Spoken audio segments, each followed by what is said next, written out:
Hello అండి, నేను చెప్పేది జాగ్రత్తగా వినండి. చెట్టు మీద చాలా బాగుందనేసి మేము జామకాయ కోసుకున్నామండి. చూడండి, చూస్తే పైన బాగానే ఉంది కానీ మొత్తం పురుగులు పట్టేసింది. చిన్నపిల్లలైతే వాళ్ళు చూసుకోకుండా తినేస్తారు. మనం ఏం చేయాలంటే చూసి వాళ్ళకి కట్ చేసి ఇవ్వాలి. అసలు ఎన్ని పురుగులు ఉన్నాయో, కానీ పైన ఎంత బాగుందో పురుగు చూడండి. అసలు ఈ కంటికి కనిపించట్లేదు.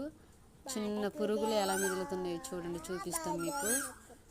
జాగ్రత్తగా ఉండండి. పిల్లలు వాళ్ళు ఏం చేస్తారంటే వాళ్ళు చూసుకోకుండా ఇష్టం వచ్చినట్టు బాగుందనేసి తినేస్తారు, కానీ లోపల ఏముందో వాళ్ళకి తెలియదు. పెద్దవాళ్ళు కొంచెం దానిని